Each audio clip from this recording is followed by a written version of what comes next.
Saint Ketari Tekakwitha's path to holiness depended in large part on missionaries taking their very lives into their hands in order to bring the good news of Jesus Christ to pagan Native Americans who had never heard that name before. Throughout the history of the Church, missionaries have been doing the same thing, seeking out people who have never heard the gospel and courageously challenging their pagan religious traditions with the message of Christianity. But is that still necessary today? After all, with the coming of globalization, hasn't it become clear that all religions need to be respected equally? Didn't the Second Vatican Council demand that we respect non-Christians instead of trying to convert them? And in the end, aren't all religions basically the same anyway? Well, as to that last question, if all religions were basically the same, then we would have to conclude that all of the missionary work of the Church through the centuries has been, at the very best, a waste of time. But we know that isn't the case. So what does the Church actually teach regarding the proper attitude towards non-Christian religions? That's what this conference will explore. First, we will look at the context in which the Second Vatican Council made its statement about this topic, the rise of a globalized world. Then, we will look at the statement itself and analyze it. Finally, we will examine the practical recommendations the Church gives us for being respectful of other people without betraying the truth of Jesus Christ.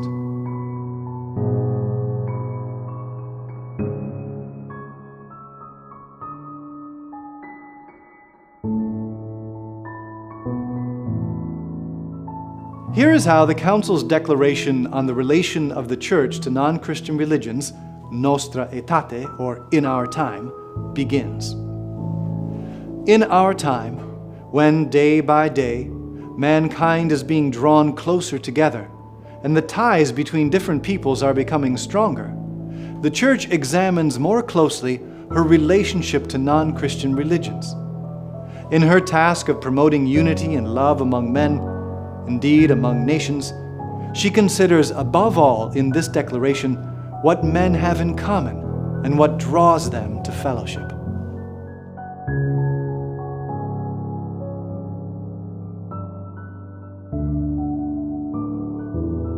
As that statement shows, decades before the turn of the 21st century, the Church had already explicitly acknowledged the coming wave of globalization, in which the fate of individual nations and the fate of the whole family of nations were more closely intertwined than ever before. In a world without telephones, internet, airplanes, television, satellites, and nuclear weapons, and such was the world just one generation before the Council published this document in 1965, different peoples could easily keep to themselves. Earthquakes in Iran didn't used to make headlines in Argentina.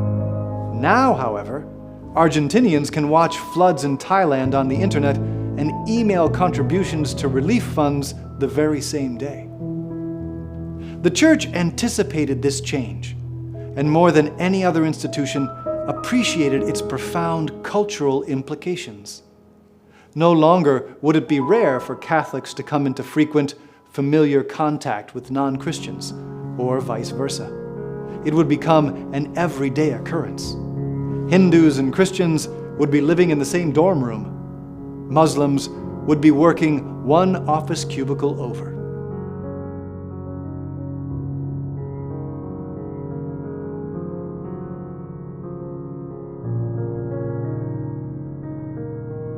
The challenges of a shrinking world spawned various reactions. Western culture in general began propagating the dogmas of tolerance, multiculturalism, and diversity, buzzwords that have since been drained of their original meaning and power.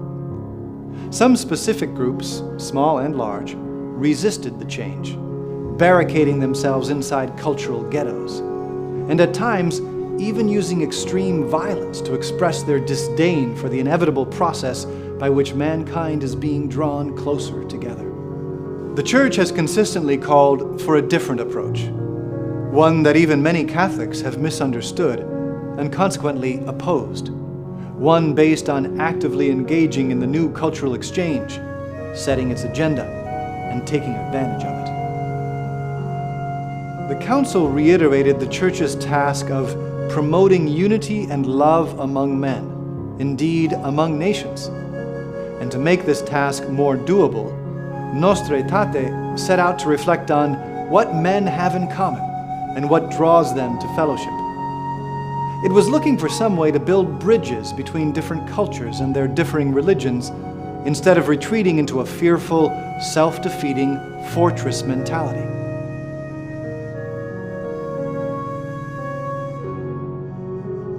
Critics of this approach accuse the Second Vatican Council of compromising the primacy of Christ, of glossing over the uniqueness and definitiveness of Christian revelation, and thereby falling into religious indifferentism, a heresy claiming that all religions are basically the same. Maybe some individual Catholics have tumbled into that error, but the Church itself hasn't. Already, the Council's document reiterates Christ's incomparable supremacy, and the Catechism goes so far as to restate the ancient affirmation that there is no salvation outside the Church, that all salvation comes from Christ the head through the Church, which is his body. To reunite all his children, scattered and led astray by sin, the Father willed to call the whole of humanity together into his Son's Church. The Church is the place where humanity must rediscover its unity and salvation. No trace of indifferentism there.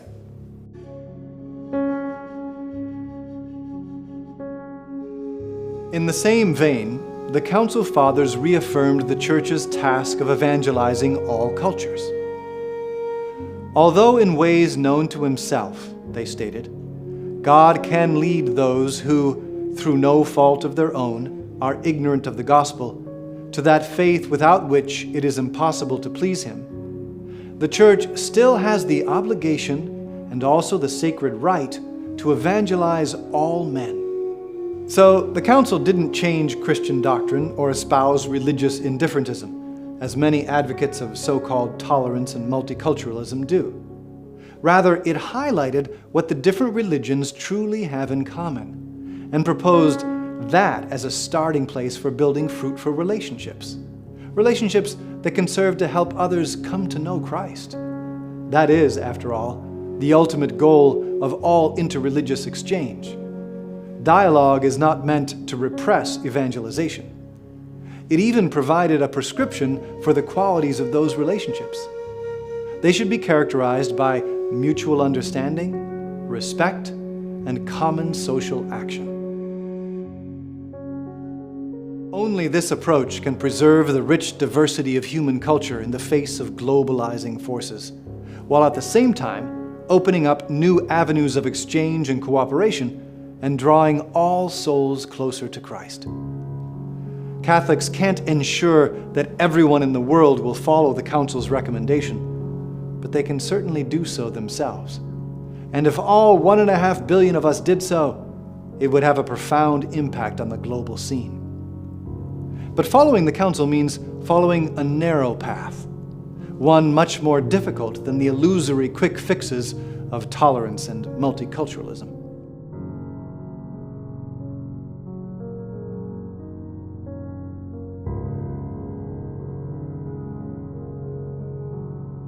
First, you have to reflect deeply on what all religions have in common: human nature.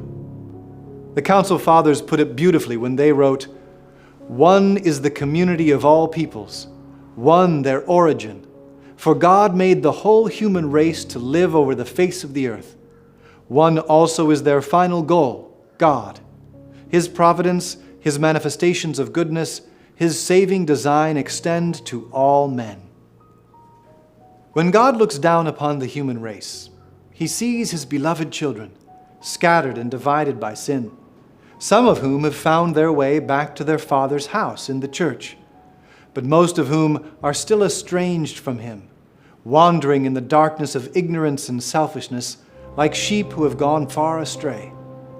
But in his eyes, they are all called to be members of one family, and Christ is their Savior, their shepherd. This unity of human nature manifests itself in many ways, one of which is the universality of the so-called religious sense. All people are hardwired to seek God. As the Catechism puts it, man is by nature and vocation a religious being. Man is made to live in communion with God, in whom he finds happiness. Because of this, all religions, whether local tribal creeds, Hinduism, Buddhism, Islam, or Judaism, share a common endeavor. They try to satisfy this innate human longing for God.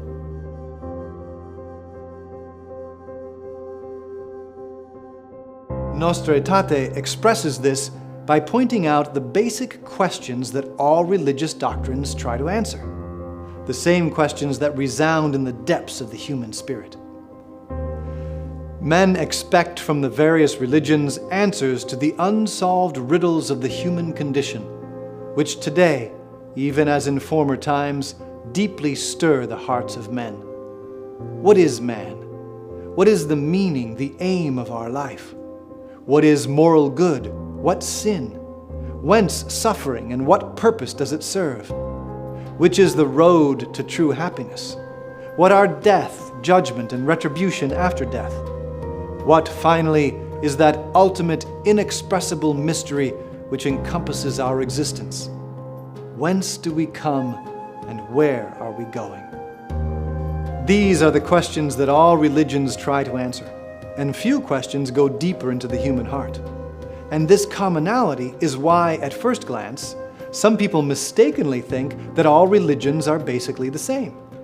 But although they all pose the same questions, all religions do not in any way offer the same answers.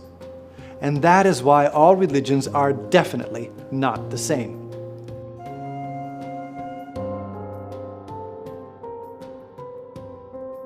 Recognizing and appreciating this profound bond by which a common human nature links all individuals and all peoples is the prerequisite for following the Church's recommendation. Without assimilating that truth, striving for mutual understanding, respect, and common action between Catholics and non-Christians is a pipe dream. With it, it's a real possibility. If human nature is the same for all human beings, then all have the same basic rights, the same basic dignity. The promotion of that dignity and the protection of those rights provide an ample field for common action among followers of different religions. Jews and Catholics may not agree on the divinity of Christ, but they can certainly agree that we all ought to pool our resources to see that starving children get fed.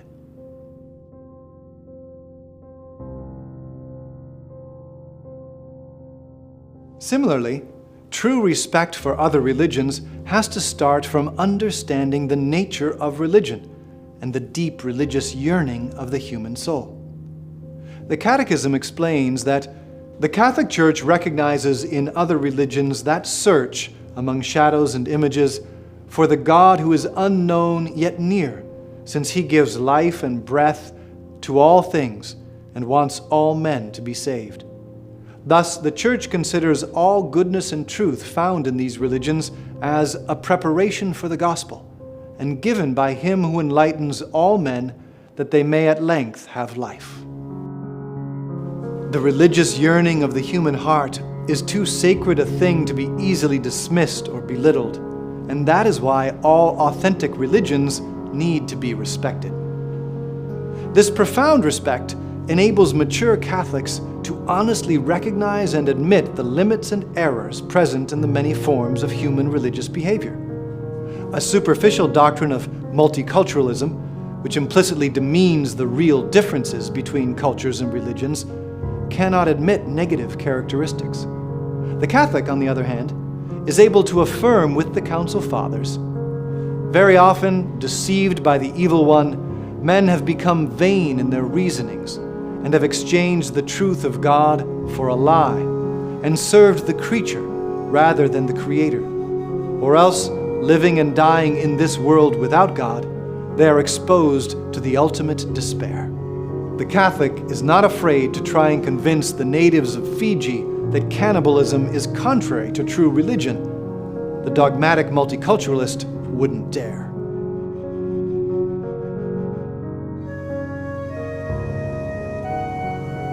Finally, the mutual understanding that ought to characterize relations between Catholics and non-Christians also finds its foundation in the unity of human nature.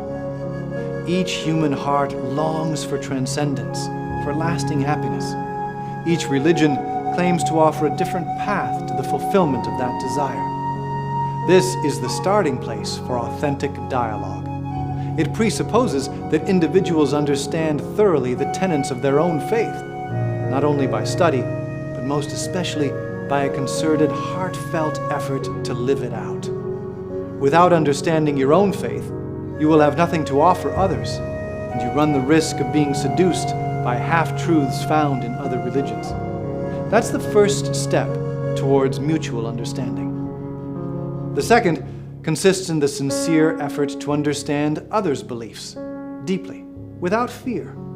Not looking just to identify the flaws and be able to point them out, but also to grasp the answers they offer to the deepest questions, the reasons behind their practices, their history.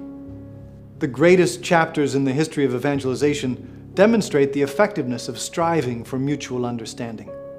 When Saints Cyril and Methodius pioneered the faith among the Eastern Europeans, they early on decided to write an alphabet for the Slavic language, which had never before been written down. It took time and humility to learn the language and customs, but eventually they could translate the Bible into Slavic, and thus they made the revelation of Christ understandable to an entire civilization.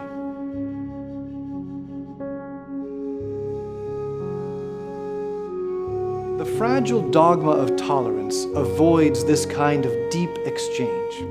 It eschews forays into the realm of mutual understanding, because true understanding involves the frank admission of differences, which can, and often does, lead to tension, which in turn takes time and effort to overcome. Tolerance prefers to sweep differences under the rug, to whitewash, ever so slowly, anything that reflects deep convictions. It's too big a risk to actually deal with them.